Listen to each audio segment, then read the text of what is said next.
من يهده الله فلا مضل له ومن يضلله فلا هادي له وأشهد أن لا إله إلا الله وحده لا شريك له وأشهد أن محمدًا عبده ورسوله أما بعد فأعوذ بالله من الشيطان الرجيم بسم الله الرحمن الرحيم لن تنالوا البر حتى تنفقوا مما تحبون وما تنفقوا من شيء فإن الله به عليم وقال الله تبارك وتعالى في مقام آخر وما أسألكم عليه من أجر إن أجري إلا على رب العالمين وقال الله تبارك وتعالى في مقام آخر لن ينال الله لحومها ولا دماؤها ولكن يناله التقوى منكم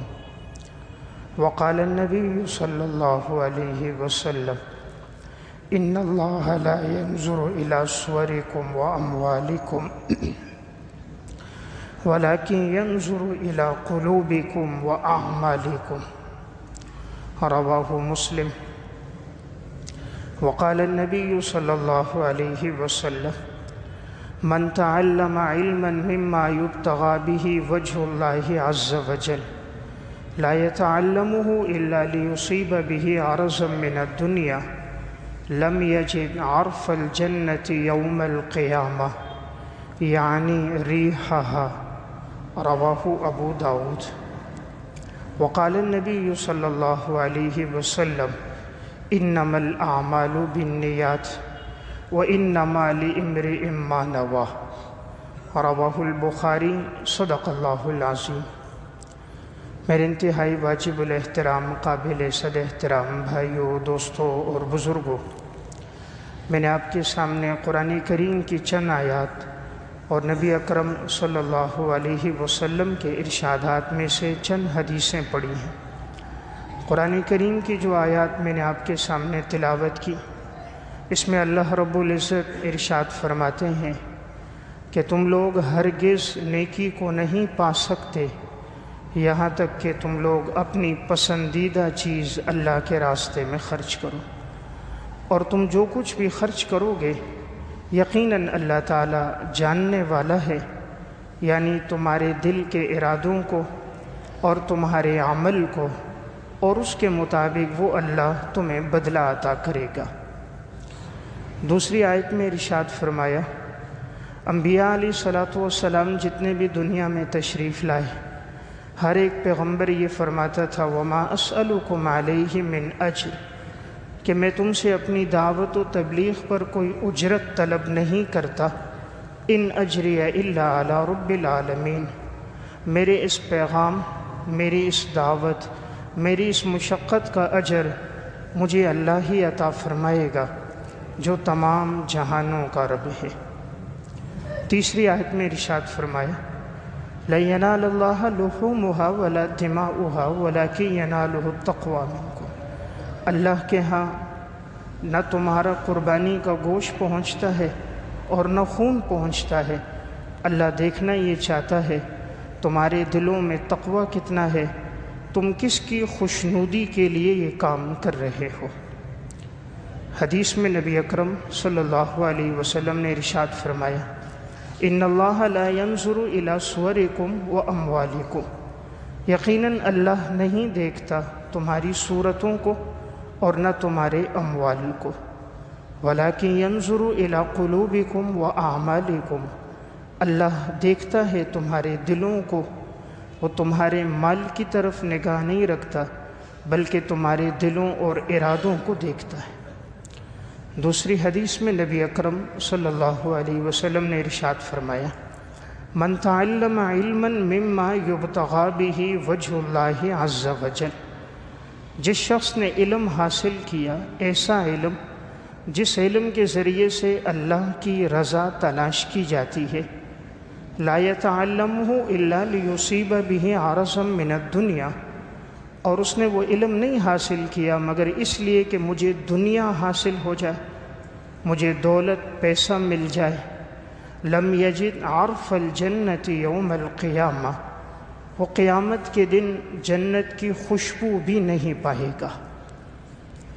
یعنی جنت میں جانا تو دور کی بات ہے کہ جو جنت کی خوشبو 40 سال کی مسافت تک محسوس ہوگی، تو جس نے دین کا علم اس لیے حاصل کیا کہ مجھے دنیا مل جائے، فرمایا جنت میں جانا تو دور کی بات، لم یجد عرف الجنت یوم القیامہ، وہ قیامت کے دن جنت کی خوشبو بھی نہیں پائے گا۔ تیسری حدیث میں نبی اکرم صلی اللہ علیہ وسلم نے ارشاد فرمایا، انما الاعمال بالنیات، انسان کے اعمال کا دور و مدار اس کی نیتوں پر ہے، وانما لامرئ ما نوى، یقیناً ہر شخص کے لیے وہ ہے جس کا اس نے ارادہ کیا ہے۔ تو گویا قرآن کریم اور احادیث مبارکہ میں ایک بات جس کا ہمیں بڑی تاکید کے ساتھ حکم دیا گیا ہے، وہ ہے انسان اپنی زندگی میں اخلاص پیدا کرے، یعنی انسان جو کام کرے صرف اس لیے کہ میرا اللہ مجھ سے راضی ہو جائے اور دین کے حکم پر عمل ہو جائے، اس کی غرض دنیا دولت پیسہ نہ ہو، صرف اللہ کی خوشنودی ہو، تو رب العالمین ایسے عمل کا بڑا قدردان ہے اور اس پر بہترین بدلہ انسان کو عطا فرماتا ہے۔ یہ جو احادیث میں آتا ہے کہ اللہ رب العزت انسان کو نیکی پر 10 گنا ثواب عطا فرماتے ہیں، بعض روایات میں آتا ہے 700 گنا ثواب عطا فرماتے ہیں، بعض احادیث میں آتا ہے 7000 گنا ثواب عطا فرماتے ہیں، بعض روایات میں 7 لاکھ گنا ثواب عطا فرماتے ہیں۔ یہ انسان کے اخلاص پر ہوتا ہے۔ جتنے اخلاص کے ساتھ اللہ کی خوشنودی کے لیے کوئی عمل کیا جاتا ہے، رب العالمین اس کے مطابق انسان کو اس کا بدلہ عطا فرماتا ہے۔ اللہ رب العزت انسان کی شہرک سے زیادہ قریب ہے، چونکہ اس نے انسان کے دل کو پیدا کیا، دل میں آنے والے تمام خیالات، تغیرات، وساوس اور ارادوں سے ہم سے زیادہ ہمارا رب ہم سے واقف ہے۔ ہم اتنا اپنے آپ کو نہیں جانتے جتنا رب العالمین بندے کو جانتا ہے، اس لیے اللہ دیکھتا ہے میرے بندے کے دل میں ارادہ کیا ہے۔ حضرات سلف کی جو زندگی گزری وہ اسی پر، انہوں نے اللہ کی خوشنودی کو مقصود خاطر رکھا، اللہ نے ان کو دنیا بھی عطا فرمائی، دین بھی عطا فرمایا، عزت بھی عطا فرمائی، محبوبیت بھی عطا فرمائی، شہرت بھی عطا فرمائی، مقبولیت بھی عطا فرمائی۔ وما آتیتم من زکاۃ تریدون وجہ اللہ فاولئک هم المضعفون، اگر تم زکوٰۃ دو گے اللہ کی رضا کے لیے، رب کی خوشنودی کے لیے، اللہ تمہیں دگنا کر کے واپس کرے گا۔ اللہ تعالیٰ نے قید لگائی ہے میری رضا کے لیے اگر کام کرو گے۔ وَاصْبِرْ نَفْسَكَ مَعَ الَّذِينَ يَدْعُونَ رَبَّهُمْ بِالْغَدَاةِ وَالْعَشِيِّ يُرِيدُونَ وَجْهَهُ، اللہ رب العزت نبی اکرم صلی اللہ علیہ وسلم سے فرما رہے ہیں آپ اپنے آپ کو جما کے رکھیے ان لوگوں کے ساتھ، یعنی صحابہ کے ساتھ، کہ جو اللہ کو یاد کرتے ہیں صبح بھی اور شام بھی، اور ان کا مقصد صرف اللہ کی رضا ہے۔ اللہ تعالیٰ حضور سے فرما رہے ہیں ان کے ساتھ بیٹھیے، ان کی مجلس میں رہیے، اور یہ بات دل میں نہ آئے کہ یہ لوگ میری مجلس میں نہ ہوں۔ ایک دفعہ بڑے بڑے کفار حضور کے پاس آئے، تو اس موقع پر وہ یہ چاہتے تھے کہ یہ غریب صحابہ مجلس سے اٹھ جائیں، حضرت ابو ذر غفاری، حضرت سلمان، حضرت مقداد، حضرت بلال، حضرت عمار رضی اللہ تعالیٰ عنہ، وہ چاہتے تھے یہ لوگ مجلس میں نہ ہوں تب ہم بات سنیں گے۔ وہ ان کے ساتھ بیٹھنا نہیں چاہتے تھے، مال کا تکبر تھا، غرور تھا۔ آپ صلی اللہ علیہ وسلم کے دل میں وقتی طور پر بات آئی کہ ہو سکتا ہے میں ان کو اگر تنہائی میں سمجھاؤں تو یہ لوگ بات سمجھ جائیں۔ اللہ تعالیٰ نے قرآن کی آیت نازل کر کے فرمایا ان صحابہ کو اپنی مجلس سے نہیں اٹھانا ہے، آپ نے ان کے ساتھ بیٹھنا ہے۔ یہ لوگ اگر ان کے ساتھ بیٹھ کر آپ کی دین کی بات سنیں گے تو ٹھیک ہے، نہیں سنتے چھوڑ دو ان کو۔ سورہ عبسہ نازل ہوئی ہے، آپ صلی اللہ علیہ وسلم کے پاس عبداللہ ابن ام مکتوم رضی اللہ تعالیٰ عنہ مسئلہ پوچھنے کے لیے آئے۔ نابینا صحابی تھے، ان کو پتہ نہیں تھا کہ مجلس میں کون لوگ شریک ہیں۔ آپ صلی اللہ علیہ وسلم کے پاس بڑے بڑے کفار بیٹھے تھے، حضور چاہ رہے تھے کسی طرح یہ لوگ ایمان لے آئیں، تو دین کو زیادہ فائدہ پہنچے گا دولت والے، پیسے والے، تعلقات والے۔ تو اس صحابی نے جو مسئلہ پوچھا تو آپ کو وقتی طور پہ تھوڑی ناگواری ہوئی کہ میں ان بڑے کفار کو دعوت دے رہا ہوں اور یہ درمیان میں آ کر مجھ سے پوچھ رہے ہیں۔ اللہ رب العزت نے سورہ عبسہ نازل فرما دی، عبس وتولی ان جاءہ الاعمی وما یدریک لعلہ یزکیٰ۔ آپ کی پیشانی پر بل کیوں آئے، آپ چیں بجبیں کیوں ہوئے؟ جب آپ کے پاس ایک نابینا صحابی آیا دین کی بات سیکھنے کے لیے، شاید کہ وہ تزکیہ کر لیتا، شاید وہ آپ کی بات سے ہدایت حاصل کر دیتا، تو آپ کے چہرے پر ناگواری کیوں آئی؟ اس سے اندازہ کیجئے اللہ تعالیٰ کے ہاں دولت کی قدر نہیں، عہدے کی قدر نہیں، پیسے کی قدر نہیں، اللہ کے ہاں انسان کی طلب، چاہت کی قدر ہے، دل میں ارادہ کتنا رکھتا ہے۔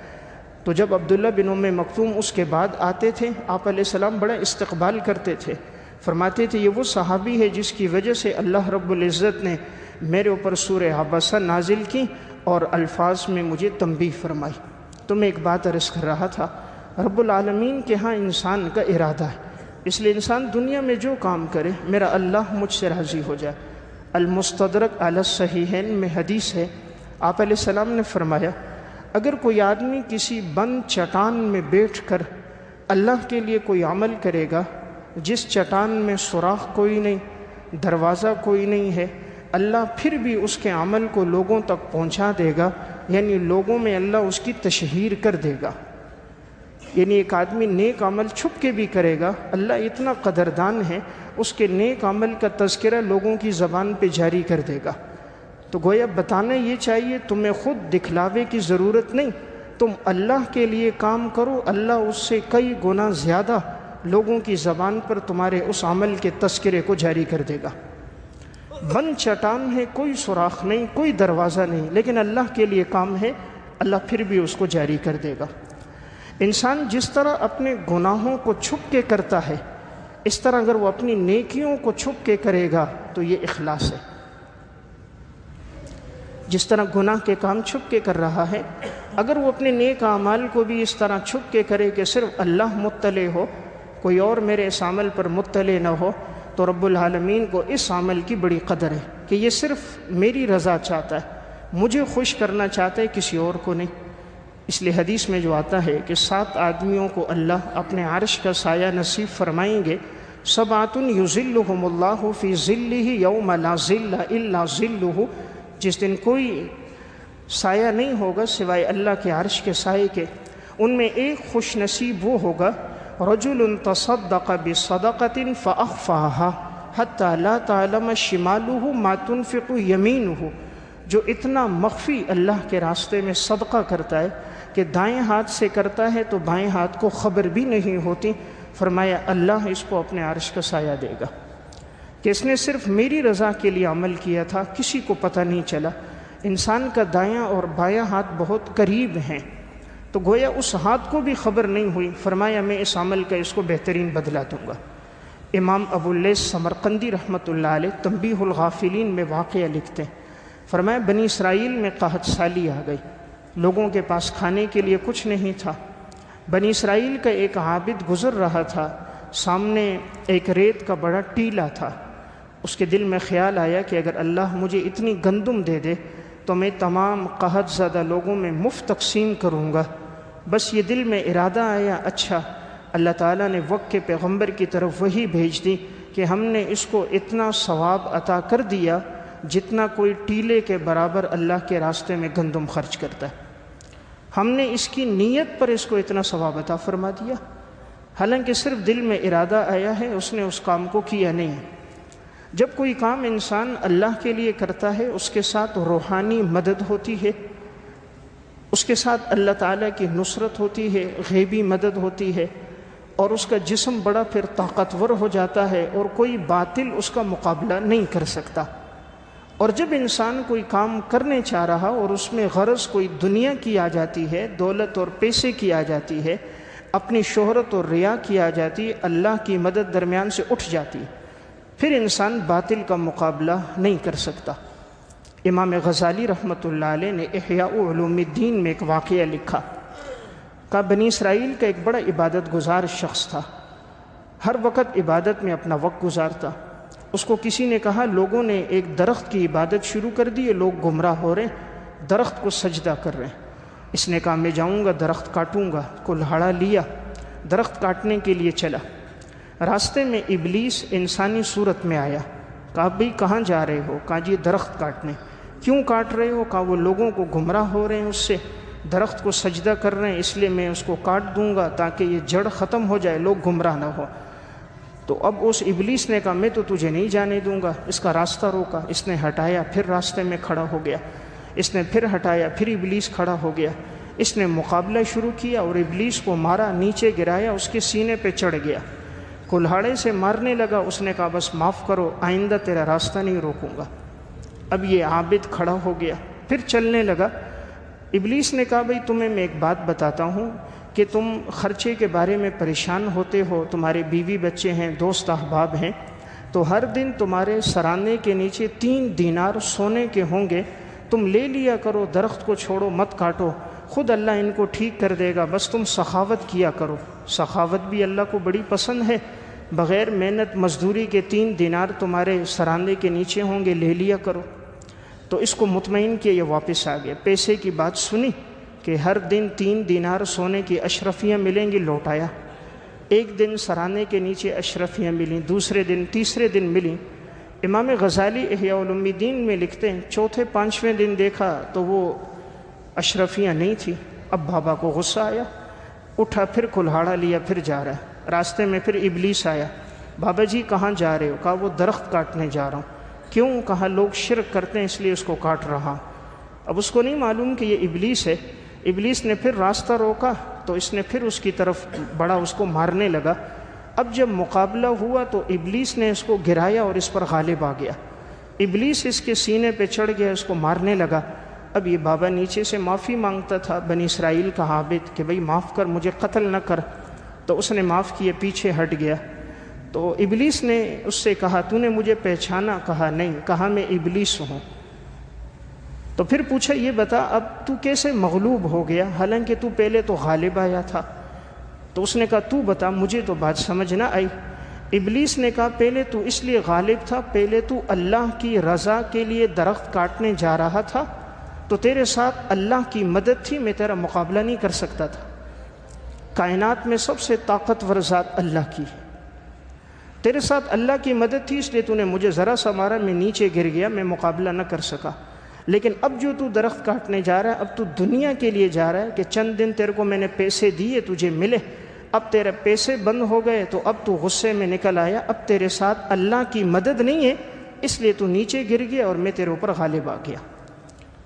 بتانا میں یہ چاہ رہا ہوں جو کام اللہ کے لیے ہوتا ہے اس کے ساتھ اللہ کی مدد ہوتی ہے، اور جو کام انسان دنیا دولت پیسے کے لیے کرتا ہے اللہ اپنی مدد بیچ سے اٹھا دیتا ہے۔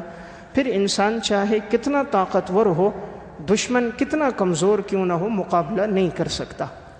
اور جب اللہ کی مدد ہوتی ہے، دشمن کتنا طاقتور ہو اور یہ کتنا کمزور کیوں نہ ہو، پھر بھی اللہ اس کو مقابلے کی سکت دے دیتا ہے۔ تو میں ایک بات عرض کر رہا تھا، رب العالمین کے ہاں قدر انسان کے اخلاص کی ہے کہ انسان کا جو عمل ہو اللہ کے لیے ہو، اللہ کی خوشنودی حاصل کرنے کے لیے ہو۔ علامہ ابن عساکر کی کتاب ہے تاریخ مدینتی دمشق، اس میں انہوں نے ایک واقعہ لکھا۔ امام اصمعی رحمۃ اللہ علیہ فرماتے ہیں مسلمہ بن عبد الملک کا دور خلافت تھا، جہاد شروع ہوا، مقابلہ ہو رہا تھا رومیوں کے ساتھ۔ رومی سارے ایک قلعے میں چھپ گئے، مسلمانوں نے بڑی کوشش کی لیکن قلعے میں داخل نہ ہو سکے، قلعے کے سارے دروازے بند تھے اور اس کی دیواریں بہت اونچی تھیں، کسی کے لیے اندر جانا بڑا مشکل تھا۔ کوئی قریب بھی جاتا تو وہ اوپر سے تیر پھینکنا شروع کر دیتے، تیر اندازی کرتے تو کوئی قریب نہ جا سکتا۔ مسلمہ بن عبد الملک نے اعلان کیا کون ہے جو اس قلعے میں نقب لگائے گا، یعنی سوراخ کر کے اندر داخل ہوگا اور دروازہ کھول دے گا تاکہ ہم اندر داخل ہوں، تو میں اس کو منہ مانگا انعام دوں گا، جو چاہے گا اس کو انعام ملے گا، بس کسی طرح وہ اس اندر داخل ہو کر قلعے کا دروازہ کھول دے۔ کچھ وقت گزرا، اعلان ہوا، دوبارہ ہوا، کوئی نہ اٹھا۔ ایک شخص جب اندھیرا چھا گیا تو وہ مسلمہ بن عبد الملک کے پاس گیا اور اس نے کہا آپ نے کہا کہ نقب لگاؤ، انشاءاللہ مجھے اللہ کی ذات سے امید ہے کہ میں کوشش کروں گا، اللہ کی مدد ہوگی اور میں اس میں نقب لگا کر اندر داخل ہو کر دروازہ کھول دوں گا، لیکن میری 3 شرائط ہیں۔ پہلی شرط یہ ہے اگر میں دروازہ کھول دوں تم نے میرا نام نہیں لینا، کسی کو بتانا نہیں ہے کہ یہ دروازہ کس نے کھولا ہے، میرا نام تم نے کسی کے سامنے بتانا ہے۔ نمبر 2، مجھے کوئی اس پر انعام نہیں چاہیے، مجھے انعام نہیں دینا، تم نہ انعام دینے کے لیے مجھے بلانا۔ نمبر 3، مجھے کوئی سرکاری عہدہ اس کے بعد نہیں چاہیے، میں چاہتا ہوں زندگی جہاد میں دین میں گزرے، تم مجھے اس سے ہٹا کر کسی اور کام میں مشغول نہیں کرو گے۔ اگر یہ 3 شرائط ہیں تو میں یہ کام کروں گا۔ مسلمہ نے کہا ٹھیک ہے تم کرو۔ مسلمہ سمجھتا تھا یہ کیسے نقب لگائے گا، اس لیے کہ اوپر سے تیر اندازی ہے اور دیوار اتنی مضبوط ہے، اکیلا آدمی کیسے جائے گا، لیکن اس نے 2 رکعت نماز پڑھی، اللہ رب العزت سے دعا کی، مولا کریم تو میری مدد فرما تاکہ میں نقب لگاؤں اور مسلمان قلعے میں داخل ہو جائیں اور اپنے مسلمانوں کو اندر سے چھوڑا لیں، قیدیوں کو۔ اب یہ گیا اور ایک دم داخل ہوا، اس نے اپنے ساتھ کدال، بیلچے، تمام آلات لیے، اوپر سے وہ تیر اندازی کرتے تھے لیکن اس کے ساتھ اللہ کی مدد تھی، تیر اس کو نہ لگتا، کوئی تیر دائیں طرف گرتا کوئی بائیں طرف گرتا، اس کے جسم پہ تیر نہ لگتا۔ اب اس نے اس کو مارنا شروع کیا یہاں تک کہ توڑا اور نقب لگا دیا، اور ایک دم اندر جو داخل ہوا تو جلدی سے اس نے دروازہ کھولا، پھرتیلی سے لڑتا رہا، جو آگے آتا گاجر مولی کی طرح کاٹ دیتا، یہاں تک کہ مسلمان قلعے میں داخل ہو گئے اور اللہ نے مسلمانوں کو فتح دے دی۔ مسلمہ نے بعد میں ان کو بلایا اور بلا کر کہنے لگا میں چاہتا ہوں تمہیں منہ مانگا انعام دوں۔ اس نے کہا میں نے پہلے آپ سے کہا تھا مجھے انعام نہیں چاہیے، کہا تھا میں آپ کو گورنر بناتا ہوں، کہا میں نے آپ کو پہلے کہا تھا مجھے دنیا کا عہدہ نہیں چاہیے، کہا تھا کم از کم چلو میں آپ کی تشہیر تو کروں کہ جس آدمی نے اتنا بڑا کارنامہ کیا ہے آپ کا نام، کہا میں نے پہلے کہا تھا میرا نام نہیں لوگے۔ تو مسلمہ بن عبد الملک نے اس کو رخصت کیا اور پھر فرماتے تھے میں نے اپنی زندگی میں ایسا مخلص آدمی نہیں دیکھا جو میں نے اس آدمی کو دیکھا تھا، چہرے پر بھی نقاب تھا، کوئی پہچان نہیں سکتا تھا۔ تو مسلمہ جب بھی دعا کرتا تھا یہ دعا کرتا تھا اے اللہ تو میرا حشر اس آدمی کے ساتھ کرنا کہ جتنا اس کی زندگی میں اخلاص تھا میں نے ایسا اخلاص کسی اور کی زندگی میں نہیں دیکھا۔ تو میں بات عرض کر رہا تھا جب کام اللہ کے لیے ہوتا ہے اللہ کی مدد ان کے ساتھ ہوتی ہے، اور جب انسان دنیا اور دولت اور ثروت کو مقصود بنا دیتا ہے اللہ کی مدد ان سے اٹھ جاتی ہے، اور پھر ایسے لوگ راندہ درگاہ بھی ہوتے ہیں، پریشان اور غمگین بھی ہوتے ہیں، بس اوقات اللہ دنیا میں ان کو سخت سزا بھی دیتا ہے۔ امام غزالی رحمۃ اللہ علیہ نے احیاء علوم الدین میں ایک واقعہ لکھا، موسیٰ علیہ السلام کے دور میں ایک شخص تھا جو موسیٰ علیہ السلام کی باتیں لوگوں تک پہنچاتا تھا، ان کا قاصد تھا، تو جہاں کہیں جاتا لوگوں کو بتاتا حضرت موسیٰ کلیم اللہ نے یہ ارشاد فرمایا، حضرت موسیٰ نجیب اللہ نے یہ کہا، تو ان کی دعوت کی باتیں لوگوں کو پہنچاتا تھا۔ موسیٰ علیہ السلام ان سے خوش تھے کہ بڑا اچھا آدمی ہے، میری نیابت کرتا ہے اور میرے پیغامات عوام تک پہنچا رہا ہے۔ چند دن دیکھا وہ مجلس میں نہیں آیا، موسیٰ علیہ السلام بڑا پریشان ہوئے کہ نیک آدمی تھا کہاں چلا گیا۔ اللہ رب العزت سے دعا کی کہ یا اللہ وہ جو شخص تھا میری بات کو لوگوں تک پہنچاتا تھا کئی دنوں سے میں نے دیکھا نہیں، مولا کریم وہ کہاں ہے کہ میں اس سے ملوں۔ اللہ تعالیٰ نے فرمایا موسیٰ فلاں جنگل میں جاؤ گے، خنزیر چر رہے ہیں، ان خنزیروں میں یہ بھی ایک خنزیر چر رہا ہے۔ حضرت موسیٰ علیہ السلام جنگل میں پہنچے، خنزیر چر رہے تھے، انہی میں دیکھا تو یہ بھی مسخ ہے خنزیر کی صورت میں اور یہ بھی چر رہا ہے۔ موسیٰ علیہ السلام سجدے میں گرے، اللہ سے دعا کی کہ اے اللہ یہ تو نیک آدمی تھا، آخر اس کی صورت کیوں مسخ ہو گئی؟ اللہ نے فرمایا موسیٰ تو دلوں کا حال نہیں جانتا، میں جانتا ہوں۔ یہ لوگوں کو دعوت دیتا تھا لیکن دنیا کی خاطر، دین کا پیغام دیتا پیسے اور دولت کی خاطر کہ اس کو دنیا اور پیسہ مل جائے، اس لیے یہ کرتا تھا، تو اس نے میرے دین کو حقیر دنیا کی خاطر بدلا، تو میں نے اپنی مخلوق میں سب سے بدتر خنزیر کی صورت میں اس کو مسخ کر دیا۔ اللہ کے ہاں تو سب سے زیادہ قدر اپنے دین کی ہے، اور جب انسان اتنی قیمتی چیز کو، ایسی ذلیل اور حقیر چیز جو دنیا، جس کی مثال امام الانبیاء فرماتے ہیں مچھر کے پر کے برابر کوئی نہیں، لو کانت الدنیا عند اللہ جناح بعوضہ ما سقى منها کافرا شربۃ ماء، اللہ کے ہاں اگر یہ مچھر کے پر کے برابر بھی ہو، اللہ کافر کو ایک گھونٹ پانی کا نہیں دے گا۔ تو فرمایا اس نے ہمارے قیمتی دین کو حقیر دنیا کی خاطر بدلا، ہم نے اس کو ذلیل و رسوا کر دیا۔ تو میں ایک بات عرض کر رہا تھا، دین کا جو شعبہ ہو، انسان جو کام کرے محض اللہ کی رضا، کہ اللہ مجھ سے راضی ہو جائے۔ یہ مقصود نہیں کہ دنیا والے کیا کہیں، دنیا والے مجھے انعام دیں اور دنیا والوں کی زبان پر میری تشہیر ہو جائے، نہیں۔ جب عمل اللہ کے لیے ہوگا، اللہ اس کی تشہیر خود کر دے گا، لوگوں کے دلوں میں اللہ اس بات کو خود ڈال دے گا۔ علامہ ابن جوزی رحمۃ اللہ علیہ کی کتاب صفۃ الصفوہ، اس میں انہوں نے ایک واقعہ لکھا۔ شیخ ابو عبداللہ رحمۃ اللہ علیہ فرماتے ہیں میں ایک مسجد میں امام تھا، تو ایک نوجوان نماز پڑھنے آتا تھا، بڑے ہی خشوع و خضوع کے ساتھ نماز پڑھتا۔ جب نماز ہو جاتی اپنے ذکر اذکار کر کے چلا جاتا، کسی سے ملتا نہیں، کوئی بات نہیں کرتا تھا، اپنی عبادت و ریاضت، اس کے بعد گھر چلا جاتا۔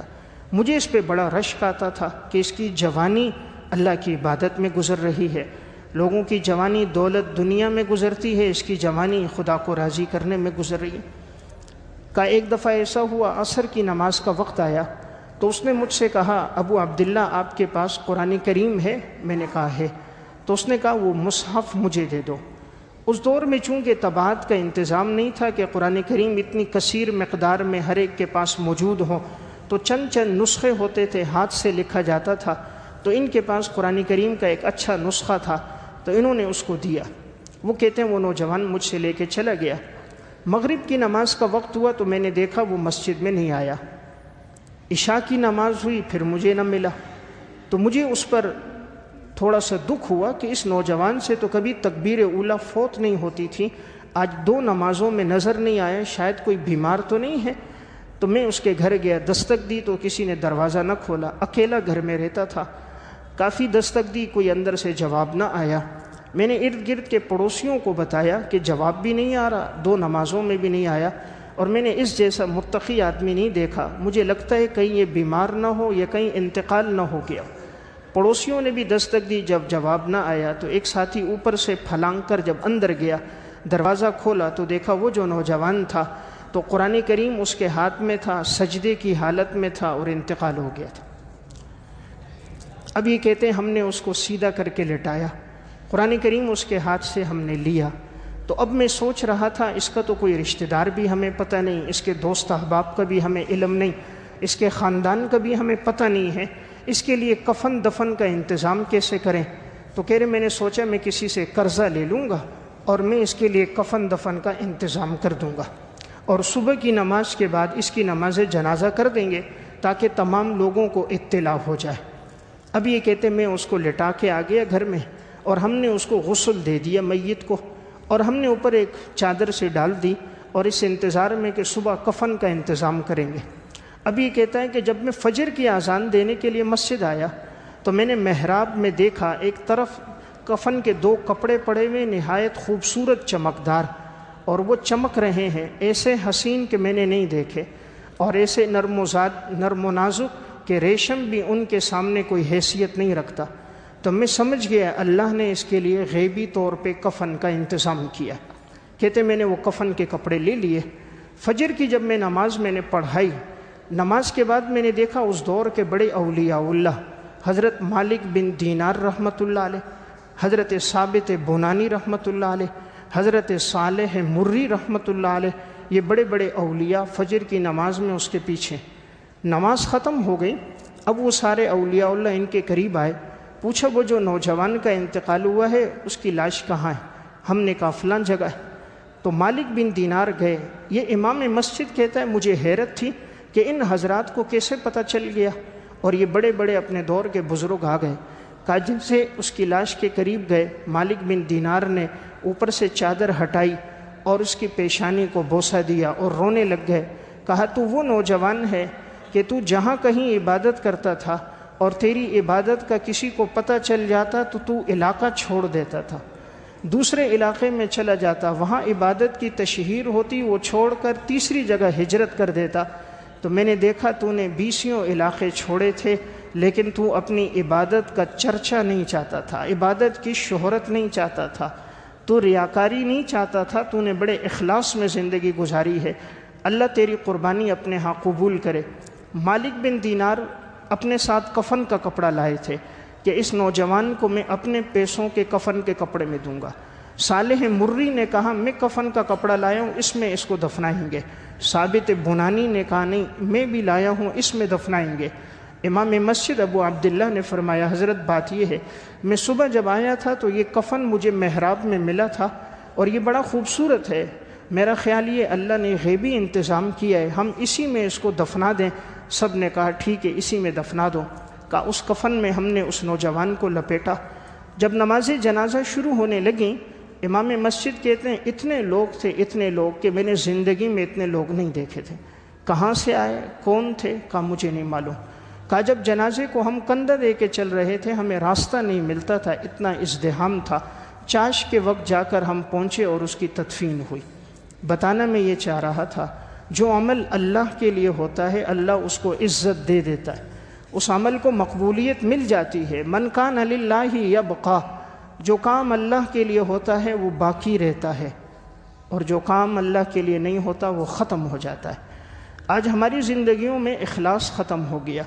کسی غریب کے ساتھ اگر 500,000 روپے کا تعاون کریں گے تو 10 آدمیوں کو بتائیں گے، کسی کے گھر میں راشن دیں گے تو سیلفیاں بنا کر اپنے فیس بک پہ اس کی تشہیر کریں گے، کسی غریب کے ساتھ تھوڑا سا تعاون ہوگا تو 10 مجلس میں بیٹھ کر اس کی عزت کو تار تار کریں گے، کسی ماں بہن بیٹی بھائی چچا پھوپھی کے ساتھ تعاون کریں گے تو اپنی بیوی بچوں کو بتلا کر احسان جتلائیں گے۔ جب تو نے عمل اللہ کے لیے کیا ہے وہ تو شرک سے زیادہ قریب ہے، وہ علیم بذات الصدور ہے، وہ رائی کے دانے کے برابر بھی جانتا ہے، تو بتانے کی کیا ضرورت؟ اس لیے وہ عمل قبول نہیں ہوتا۔ جب عمل قبول ہوتا ہے اس کی نشانی یہ ہے اللہ اس کے بعد دوبارہ اس عمل کی توفیق دیتا ہے۔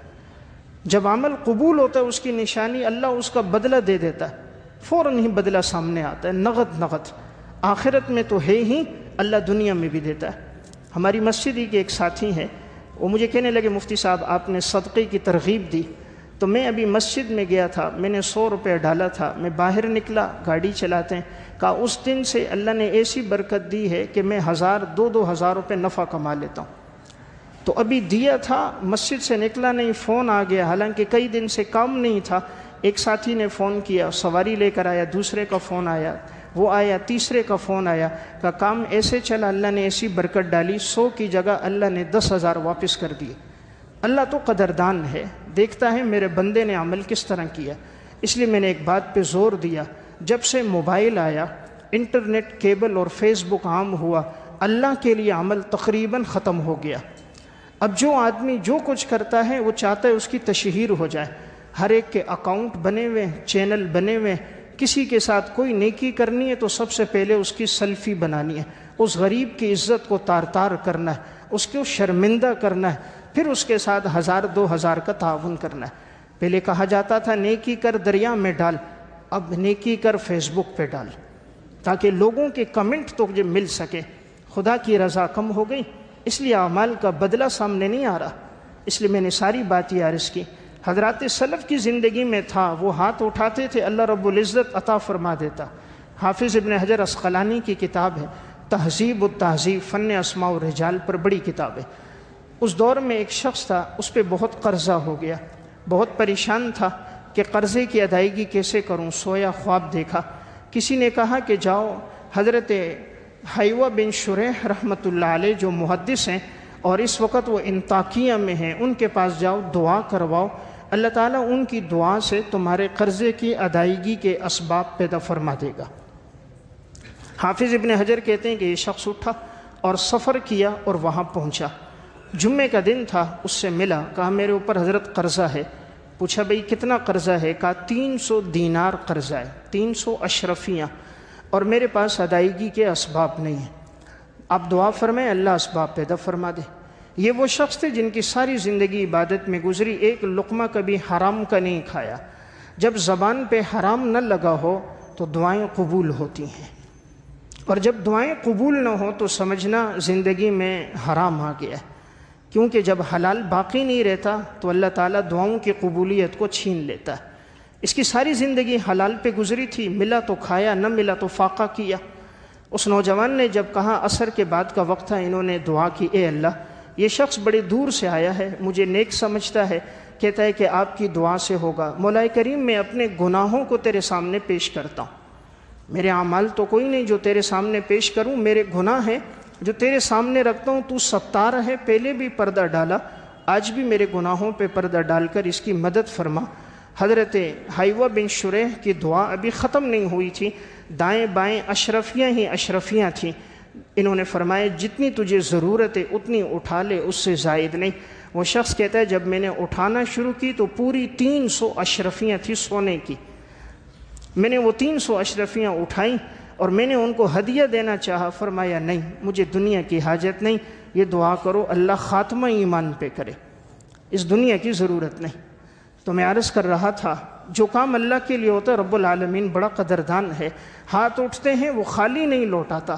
جہاں کہیں ایسی بات ہے ہاتھ خالی لوٹ رہے ہیں، یا اخلاص کی کمی ہے، یا زندگی میں تقوی نہیں ہے، یا ہماری تنہائی کی زندگی اور معاشرتی زندگی یکساں نہیں ہے۔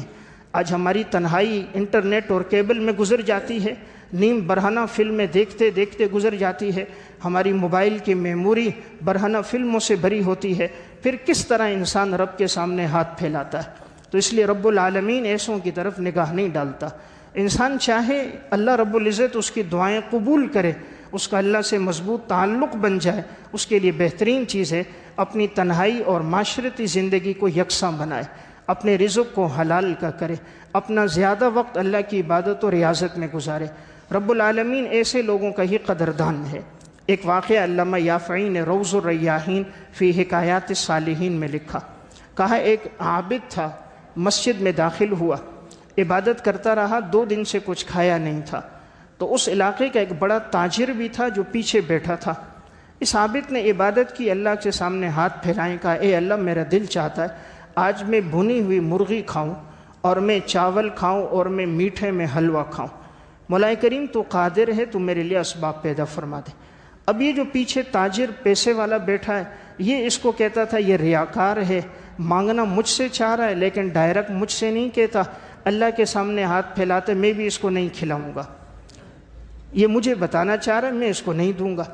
وہ تاجر کہتا ابھی میں بیٹھا تھا کہ یہ جو نوجوان تھا عبادت کرتے کرتے اس کو نیند آئی تو وہیں مسجد میں سو گیا۔ تھوڑا وقت گزرا تھا، ایک شخص آیا، دستک دی تو یہ سویا ہوا تھا، میں نے دروازہ کھولا مسجد کا، وہ اندر آیا تو بڑی ٹرے لے کر آیا۔ علامہ یافعی لکھتے ہیں اس میں کھانا بھی تھا، بھنی ہوئی مرغی بھی تھی، حلوہ بھی تھا، جو اس نے مانگا وہ سب کچھ تھا۔ وہ لے کر آیا اور کہا یہاں ایک مہمان ہے اور میں اس مہمان کے لیے کھانا لایا ہوں۔ تاجر نے کہا مجھے تو کہا نہیں، آپ کو نہیں۔ اس کو تلاش کیا، اٹھایا اور سامنے ٹرے رکھی کہ یہ کھانا آپ کے لیے، آپ کھائیں۔ اس تاجر نے جب دیکھا تو اس میں وہی تمام چیزیں تھیں جو یہ عابد اللہ سے مانگ رہا تھا۔ اس تاجر نے اس سے کہا تجھے کس نے بتایا کہ اس نے یہ چیزیں اللہ سے مانگی ہیں اور تو گھر میں تیار کر کے لایا ہے؟ تجھے کسی نے بتایا ہے؟ اس نے کہا میں مزدور آدمی ہوں اور مجھے کل مزدوری ملی تھی 1 مسقال، مسقال سونے کا ایک تھوڑا حصہ ہوتا ہے، تو یہ ملا، میں نے اس سے یہ گھر کی اشیاء خریدیں، تو میں نے چاہا گھر والوں کو اچھا کھانا اور اچھا سالن کھلاؤں۔ جب میں نے یہ تیاری کر دی، میں تھکا ہوا تھا تو میری آنکھ لگ گئی، میں سویا تو خواب میں نبی اکرم صلی اللہ علیہ وسلم کی زیارت ہوئی۔ آپ صلی اللہ علیہ وسلم نے فرمایا کہ ہمارا ایک نیک بندہ ہے اور جس کی زندگی عبادت میں گزرتی ہے، آج وہ مسجد میں ٹھہرا ہوا ہے اور وہ میرا دوست ہے، ولی اللہ ہے، تم جاؤ اس کو کھانا کھلاؤ اور اس کو اس کھانے کی چاہت ہے۔ یہ فوراً اٹھے، جلدی سے کھانا بنوایا، جتنی چیزوں کی چاہت تھی وہ ساری بنوائی اور لے کر آئے۔ جب اس تاجر نے دیکھا کہ اللہ نے ان کے لیے کھانے کا بندوبست یوں کیا کہ امام الانبیاء کی زبانی اس کو بتایا گیا، تاجر نے کہا تمہارا خرچہ کتنا ہوا؟ کہا مسقال۔ اس نے کہا مجھ سے 10 دینار سونے کے لے لو اور یہ فضیلت مجھے دے دو۔ کہا نہیں۔ کہا 20 دینار لے لو۔ کہا نہیں۔ کہا 100 دینار لے لو۔ کہا اللہ کی قسم ساری دنیا کو سونا بنا کے اگر مجھے دے دے پھر بھی میں یہ فضیلت تجھے نہیں دوں گا۔